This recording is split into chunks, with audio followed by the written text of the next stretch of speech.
Okay, part 2 on finding your life purpose, life path, and what it could possibly entail.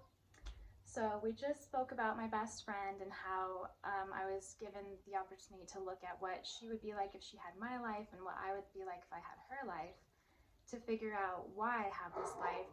I know that before this life, as soul families, we all get together and we just plan our life. And we plan it based on all of the karma we need to work through, but also how much we need to help people and like how we can evolve to reach more enlightenment and things like that. And there's darkness that's births light, and light that births darkness. And this is something that my angels warned me about 5 months ago when I first started this journey.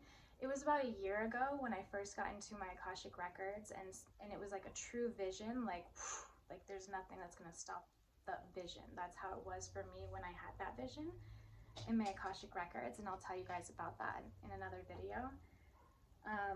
But it's only been about 5 months that I've been on this intense like healing my own self, not just getting into the records or looking at past lives, but just like, who am I and why do I have a lot of like loneliness, pain, sadness, that kind of thing.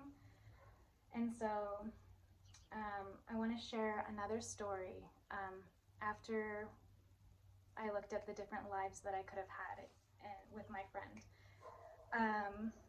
So in my pre-earth life, I made a beautiful soul contract with one of my sisters and my daughter.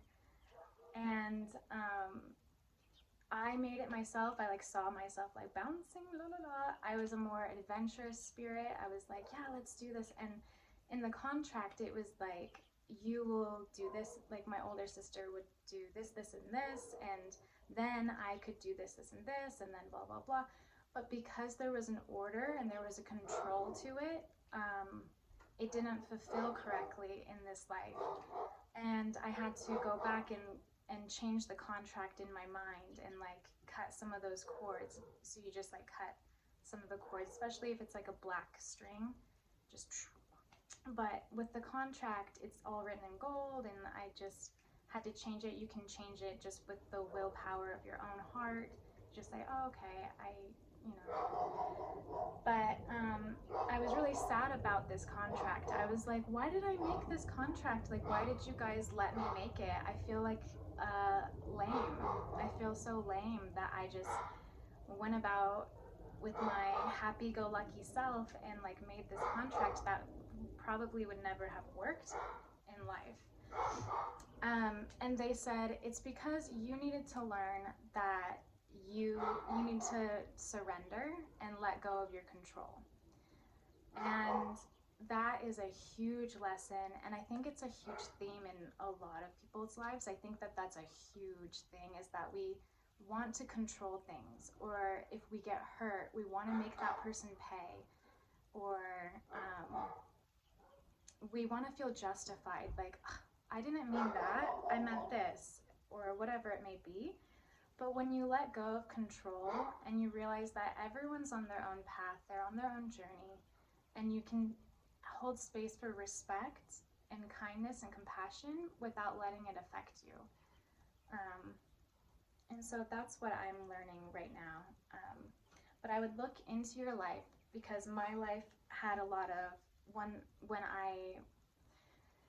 my life is all about breaking control in a lot of different ways, through major religion or major universities, father figures, like a lot of control. And I feel like a puppet, that now that I'm learning about spirituality in the mind of the angels, I'm starting to see that that's totally a pattern for me. Most people don't have to go through like a huge pattern of getting out of control, but whatever it is that you do have in life, look at your patterns. What problem keeps arising? Let's say you keep dating someone who treats you bad, and you're a woman. Maybe you have to cultivate self-love, self-worth, and that would be to practice your talents and do it not for anyone else's eyes, not so that you can show people on the internet or, you know, show people. It's not for external validation, it's for your own self. What is it inside you that will make you happy? That's how you battle this life lesson, life purpose to get through. And it's also how you can feel like grounded and connected to your spirit, and you can see the path ahead of you a lot more clearly when you're able to surrender to the universe and truly look at your patterns. So something I wanted to say as well is just that you may, let's I guess, like, I don't want to be pushy or anything, but what you may think is being obedient or like completely like correct may be actually what you're supposed to work out of, to actually just trust your own self, not everyone else and all of their expectations, but you. So that's my video and my lesson for this time. Just look inside yourself, and whatever thoughts are coming up, work through them, release. And I think in a different video or in the next one, I'll teach everyone how to do spells to release trauma and just different emotions, because those spells have been really, really helpful for me, of like releasing a witch wound and a doom imprint and all these random things that I hadn't heard about until I watched the Witch in the Sky, her YouTube videos, and I started learning more, which was really cool. So, all right. I hope that it was helpful, and I hope you guys have a great day.